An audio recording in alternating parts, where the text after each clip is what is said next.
Hi, my name is Dawn Chickarone. Welcome back to the Living with Vision Loss podcast, where people can learn how to live more independently in their everyday lives.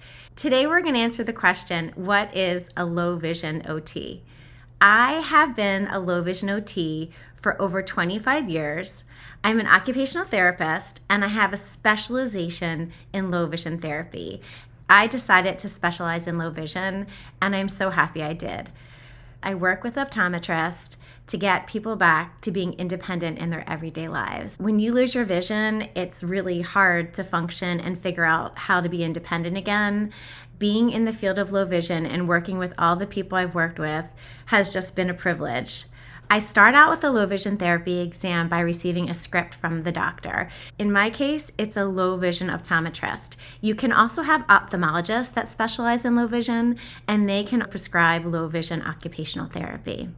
So what do we do during an evaluation? When I receive an evaluation for a person that has vision loss, I get to know what your acuity, which means what print size you can see at near, or if you can't see print at near, what print size you can see at distance, which is your best corrected distance acuity. I also find out from the low vision doctors your contrast and your visual fields. That information I get from the low vision optometrist. But what I get from you is what you're having difficulty with in your everyday life.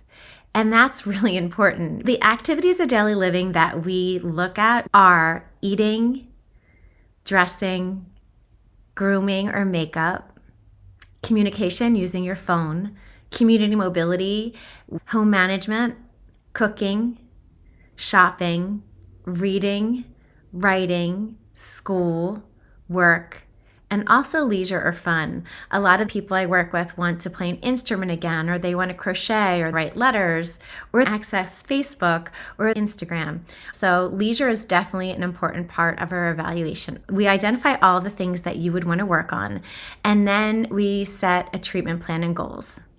The goals are very specific to what you want to do in your life. And the treatment plan is also. In an occupational therapy treatment session, we might adapt your phone or adapt your iPad to the print size that you can see. We might change the contrast to a dark mode so it doesn't cause glare. We also address central field loss from macular degeneration. We would teach you eccentric viewing, which is a technique to move your eye to the side and move that blind spot or central scotoma out of your way so you can see a face or you could see a word again. If you had a stroke and you lost field loss on the left or the right, we could teach you scanning techniques to identify people in your environment. If you have glaucoma and you have reduced visual field, we can also teach you scanning techniques. If you're having trouble with mobility, we would refer you to an orientation and mobility specialist. If you're having trouble with visual field loss and you cannot read, I would teach you compensatory techniques to read so you could read again and learn how to look to the left or right and find the missing letters. I work with prisms with our optometrist. I worked with yoked prisms for reading and Fresnel prisms or Eli Peli prisms to identify objects on the side when you have visual field loss. I do glare evaluations where we evaluate filters that reduce glare so people can actually function. You might have trouble shopping in a supermarket if you have glare. I do indoor glare evaluations, outdoor glare evaluations, and glare evaluations for nighttime and for computers. The other thing we do is teach how to use non-optical devices. There's a signature guide that can help you write your name straight. There's liquid indicators where you can put on your cup with hot liquids and the liquid indicator beeps to tell your hot liquid is at the top. Being an occupational therapist in low vision is just really a gift because I get to work with people with vision loss. We can problem solve and figure out ways for you to be more independent in your life again. And you're in charge of the session. We identify your goals, we identify the areas you're having difficulty with, and create a treatment plan and goals for you to achieve. I usually see people for their initial evaluation and 3 to 6 sessions. At the end of our session, I provide devices that you liked and recommendations to achieve your goals. The other thing we factor in is cognition. If you've had history of a stroke, a lot of my stroke patients might not be able to do more complicated interventions, and we can modify the intervention based on their cognition.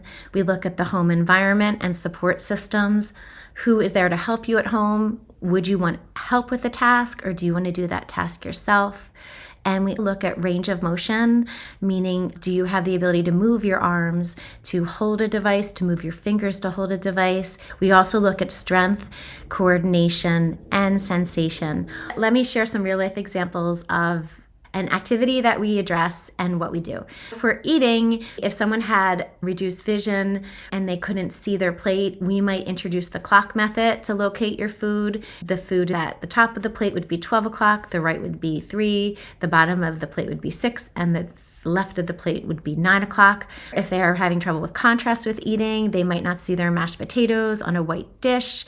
We might introduce changing the dish color to a black dish so the contrast is increased, or adding lighting to improve contrast with eating. We might introduce the Seeing AI app, like I talked about in our last episode, the describe feature to identify food. To read your medication, we might introduce and evaluate a handheld magnifier or a video magnifier, or maybe we would have your caregiver help you put your medications in a pill box. If someone was having trouble reading cooking instructions, we would introduce a video magnifier, a handheld magnifier, an app, and then we actually practice the task. We show you different devices, and then we have you practice it with the actual task. And I think that's what I love about being an OT. We introduce a device for your acuity, field, and contrast, and then we practice it. You are in charge. You tell us if you like it, or you want to try something different, or you want someone else to help you. Things to consider with low vision occupational therapy. We really look at the whole person, and we are very task-driven and try to adapt the task to meet your goal. You can reach out to me on LinkedIn if you have questions, or email me. If you are an OT and you want to specialize in vision, please reach out to me. I'd love to talk to you. On our next episode, we are going to answer the question, how can I explain my vision loss? And we're going to start with near acuity. Thank you so much.